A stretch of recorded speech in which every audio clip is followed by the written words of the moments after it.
অন্ধকারে কি করছো আনিসুর? আলো জ্বালিয়ে নাও, আমি জেগে আছি।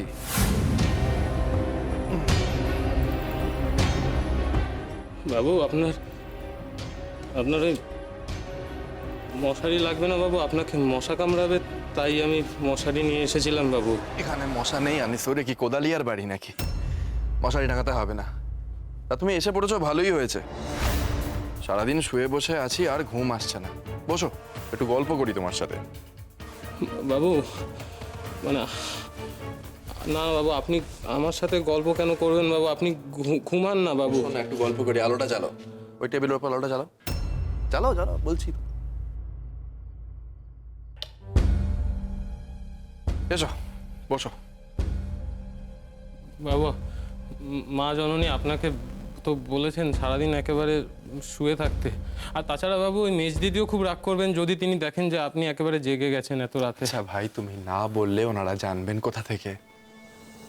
বসো, আমি বলছি তো, কোনো ভয় নেই, বসো।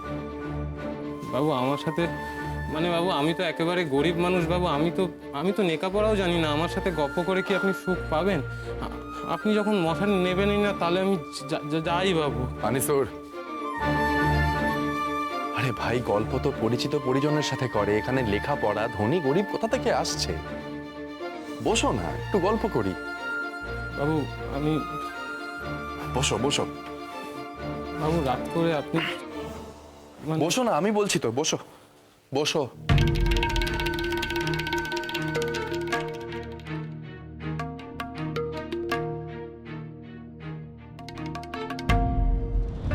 আচ্ছা আনিসুর, হ্যাঁ হ্যাঁ বাবু। তুমি যতীন্দ্রনাথ মুখোপাধ্যায়ের নাম শুনেছো? হ্যাঁ। যতীন্দ্রনাথ মুখোপাধ্যায়, লোকে তাকে বলতো বাঘা যতীন। কেন জানো? কেন? কারণ উনি বাঘের সাথে লড়াই করে জিতেছিলেন। ইংরেজদেরকে এতটুকুও সহ্য করতে পারতেন না উনি। ইংরেজ দেখলেই রেগে যেতেন। পান থেকে চুন খসলে এমন মার মারতেন না, লোকে তার গল্প করে এখনো। তুমি শোনোনি তার গল্প? উনি প্রায় উড়িষ্যা যেতেন। ছোটবেলায় যখন কটকে থাকতাম তখন অনেক শুনেছি ওনার কথা। একবার ইংরেজ সরকারের এক চোরকে ধরতে পেরে উনি যা শাস্তি দিয়েছিলেন সে আর কি বলবো। খুব ভালো চোর চিনতে পারতেন উনি, জানো? তাহলে তোমাকে আরেক যতীনের গল্প বলি, যতীন দাস। বিদ্বান মানুষ। একটানা 63 দিন উনি জেলে না খেয়ে থেকে প্রাণ দিয়েছেন। অনশন ছিল ওনার প্রতিবাদ, বুঝলে? এরকম আরো কতজন আছে।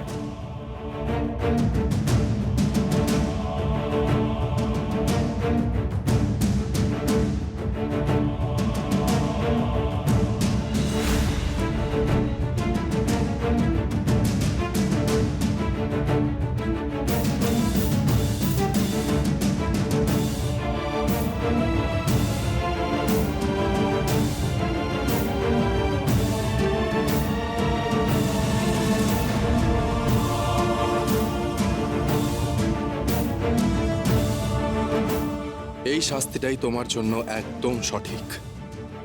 স্বদেশীদের গুণকীর্তন।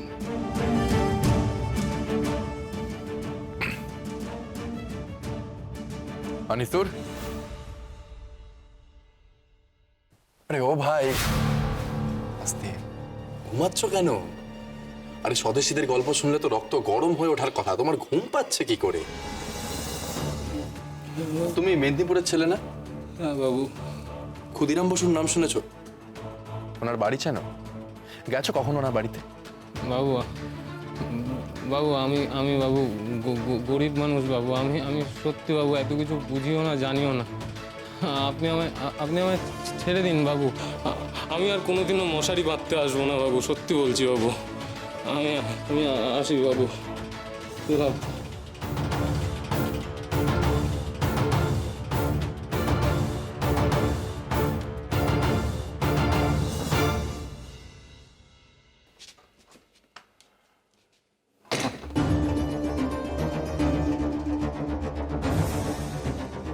ওষুধ কাজ করছে বটে।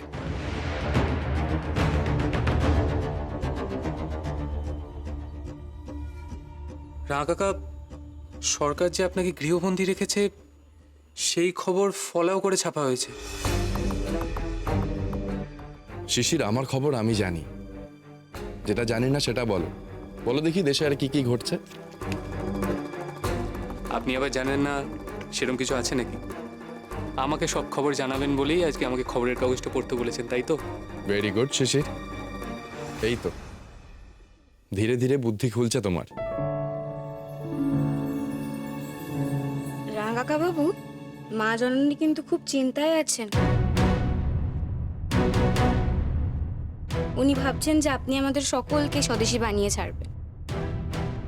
তাই মেজর জ্যাঠামশাইকে বলেছে যে আমাদের সকলকে, বিশেষ করে শিশিরকে যেন আপনি দেশের গল্প বেশি না শোনান। ও বাবা, তাই নাকি মেস দাদা? মায়ের ভয় কি আর অমূলক হতে পারে সবই? না না রাঙা কাকা, আপনাকে কিন্তু একদিন সব মনে করে করে বলতে হবে। আপনার বইয়ের পাণ্ডুলিপিটা যেটা সরকার বাজেয়াপ্ত করেছিল সেখানে ঠিক কি কি লেখা ছিল? বলবো বলবো, সব বলবো। সুভাষবাবুর নামে টেলিগ্রাম আছে। আমি নিয়ে আসছি। কালই তো ফিরলি সবই, আজ থেকে টেলিগ্রাম? কোনো দুঃসংবাদ নেই তো? আমি আন্দাজ করতে পারছি মেস দাদা, এটা কিসের টেলিগ্রাম।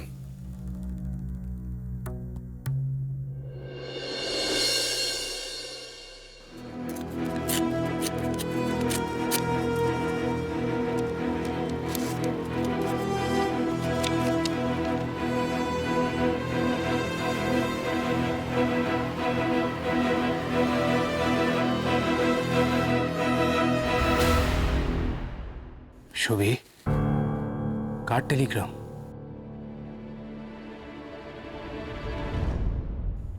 ভয় পেও না মেস দাদা, একটা বিশেষ ব্যাপারে আলোচনা করার জন্য আমি গান্ধীজিকে আসার আমন্ত্রণ জানিয়েছিলাম। উনি আসবেন জানিয়েছেন। কি? গান্ধীজি আসবেন?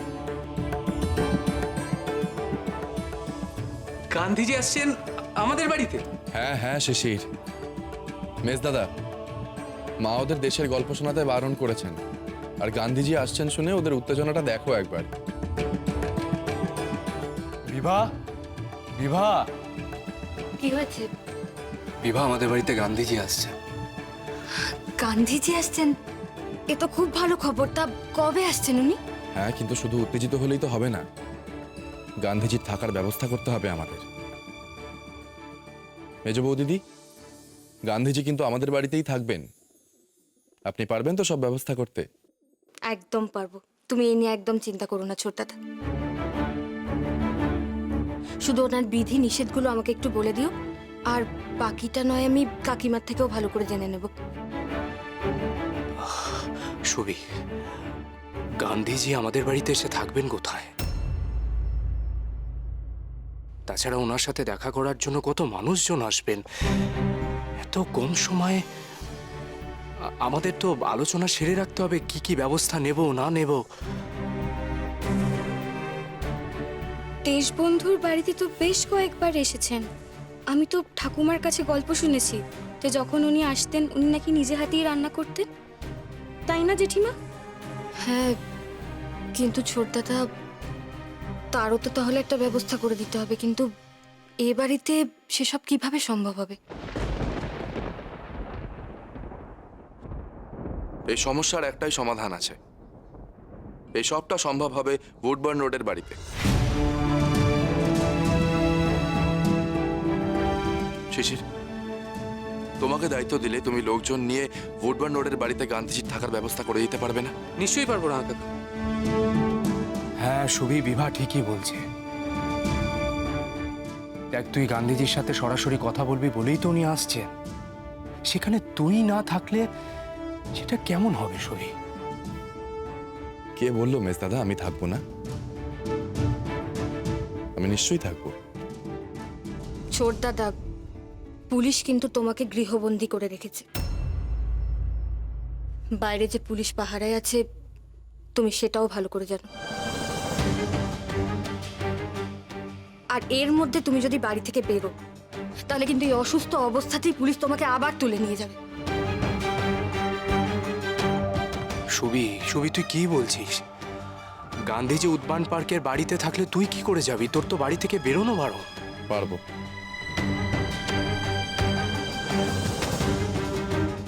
যেতে তো আমাকে হবেই মেজ দাদা। ভয় পেও না তোমরা, পুলিশ আমায় আটকাতে পারবে না, ওদের অত ক্ষমতা নেই। শিশির, হ্যাঁ না তো, একবার আমার ঘরে এসো, তোমার সাথে আমার কিছু আলোচনা আছে। এসো।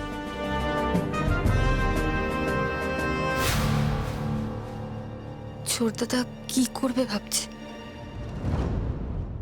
আর শিশিরকেও হঠাৎ এত ভরসাযোগ্য কেন মনে হলো ছোটদাদার?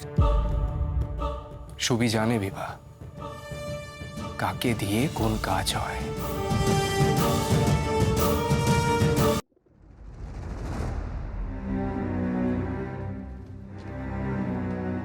শিশির, হ্যাঁ গ্রামোফোনটা চালিয়ে দাও তো। এখন গ্রামোফোন চালাও? আরে চালাও না।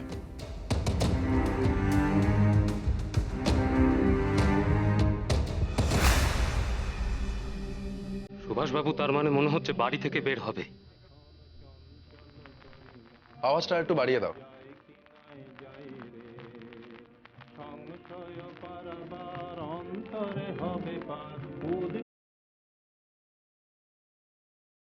তার মানে ঘরের কথা যাতে বাইরে না যায় সেই জন্যই রাঙা কাকা আওয়াজ বাড়াতে বলছেন। শিশির, তুমি কলেজে নাটক করেছো নিশ্চয়ই? হ্যাঁ করেছি, কিন্তু খুব সামান্য, বেশি করিনি। বেশ, শোনো, তোমায় একটা চরিত্র সাজতে হবে, একটু অভিনয় করতে হবে। পারবে তো? নিশ্চয়ই পারবে। খাটের নিচ থেকে একটা ট্রাঙ্ক আছে, বের করো।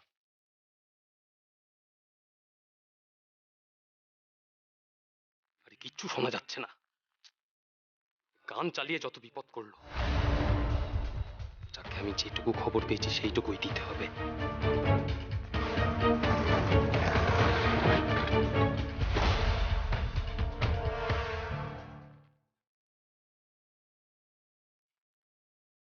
তোমাকে ছদ্মবেশ নিতে হবে শিশির।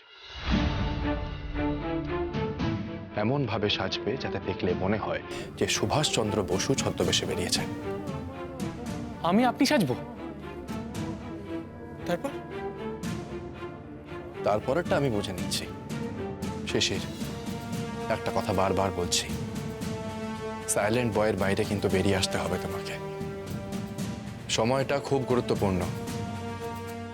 এই অসহযোগের যুগে ছেলেমেয়েরা সাইলেন্ট হয়ে থাকলে কিন্তু চলবে না শিশির। বোঝাতে পারলাম?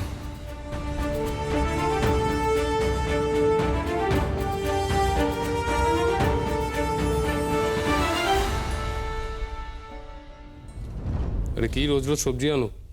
কত সবজি কিনবো বাড়ির জন্য? শোনো, সুভাষবাবু আজকে উডবান রোডের বাড়িতে যাবে। हाय राम, इसका मतलब ये है कि सुभाष बाबू अपने घर से निकलेंगे? হ্যাঁ, ওই গান্ধীজি আজকে কলকাতায় আসছেন। গান্ধীজি কলকাতায় আসছেন, সুভাষবাবু সেই গান্ধীজিকে রাখার ব্যবস্থা করতে যাবে। তবে কিভাবে যাবে সেটা এখনো আমি জানি না। ये लो, ये सुभाष बाबू तो पहले से थे ही, उसके ऊपर अभी गांधी जी भी आएंगे। मतलब अनिसुर मियाँ, बंगाल पे बहुत बड़ी मुसीबत आने वाली है, হ্যাঁ সে তো হ্যাঁ, बहुत बड़ी। তবে গান্ধীজি কিভাবে আসছেন, কখন আসছেন সেগুলো আমি কিছু এখনো জানি না। তুমি এক কাজ করো, সুভাষবাবুর উপর নজর রাখো, আমি থানায় খবরটা দিতে যাচ্ছি। হ্যাঁ, बैंगन ले लो, आलू ले लो, कांदा ले लो, ताजा ताजा ताजा बैंगन।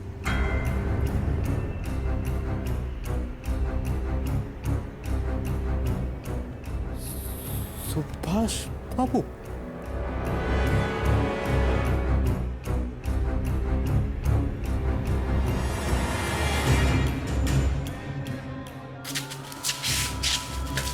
যাক,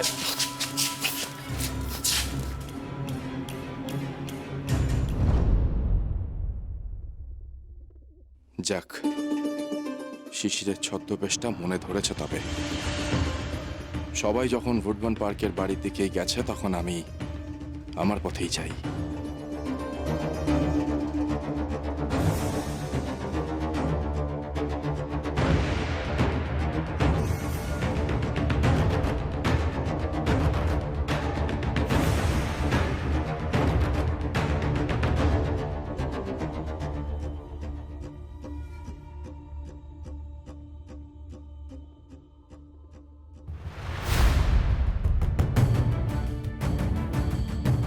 কল্যাণী, এই চাল ডালগুলো সব খালপাড়ের বস্তির জন্য রাখা আছে, শুধু কাগজে লিখে সেগুলো সাঁটিয়ে দিতে হবে। বেশ। আচ্ছা সুবিনয়দা, তুমি একটু ভালো করে বুঝে নাও। খালপাড়ের বস্তির জন্য চাল ডাল আলু গুছিয়ে দিয়েছি, আর তুমি যে মানিকতলার খবর এনেছিলে তাদের জন্যও গুছিয়ে দিয়েছি। যতটা প্রয়োজন ছিল তার থেকে অতিরিক্তই দিয়েছি, সামনে কেউ এলে দিয়ে দিতে পারবে। আচ্ছা ঠিক আছে। আচ্ছা সুভাষকে খবর দেওয়া হয়েছে? আমি জানিয়ে দেবো। আমি ওদিকে যাব কয়েকজনের হাতে চাল ডাল দিতে, তখন খবর দিয়ে আসবো। ঠিক আছে। খবর নিতে আমি নিজেই চলে এলাম সত্য।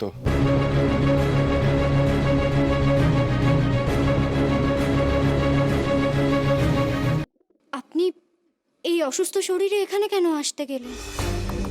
আর তাছাড়া পুলিশ তো আপনার উপর নজর রেখেছে।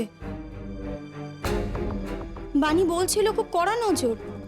এই অবস্থায় পুলিশ আপনার পিছু নিলে অনেক ধকল পড়বে তো। ওইটুকু ধকল আমার শরীর নিতে পারবে কল্যাণী। আর পুলিশ নিয়ে ভেবো না, ওদের ভয়ে থেমে থাকলে তো আমাদের দেশ কোনোদিনও স্বাধীন হবে না।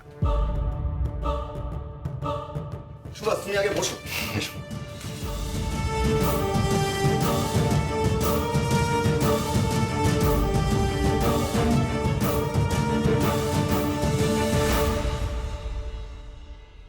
বাহ, বেশ ভালোই ব্যবস্থা হয়েছে দেখতে পাচ্ছি।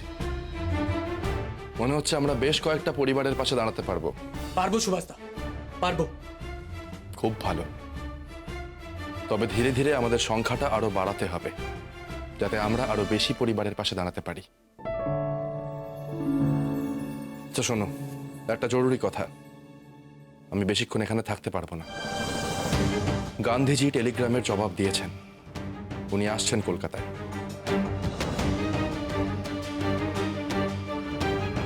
আমরা আমাদের পরিকল্পনা মতো ওনার সাথে দেখা করব এবং আলোচনা করব। আশা করছি সেলুলার জেলের বন্দীদের খুব তাড়াতাড়ি আমরা কলকাতায় ফেরাতে পারবো। বাহ, এ তো দারুণ খবর সুভাষদা। স্বাধীনতার লক্ষ্যে আমরা আরো এগিয়ে যেতে পারবো। নিশ্চয়ই, এবং তার জন্য আমাদের প্রত্যেককে প্রস্তুতি নিতে হবে।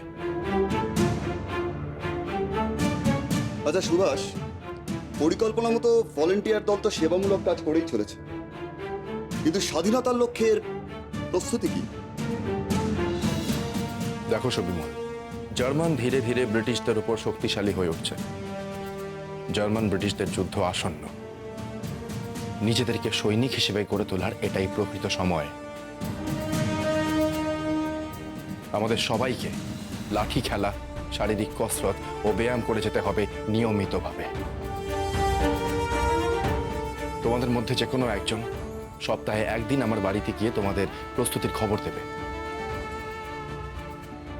আমি তখন তোমাদের পরবর্তী নির্দেশ দেব। কেমন?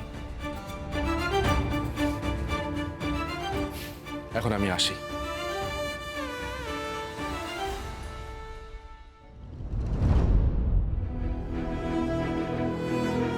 সুভাষদা হঠাৎ শারীরিক কসরতের কথা কেন বললেন?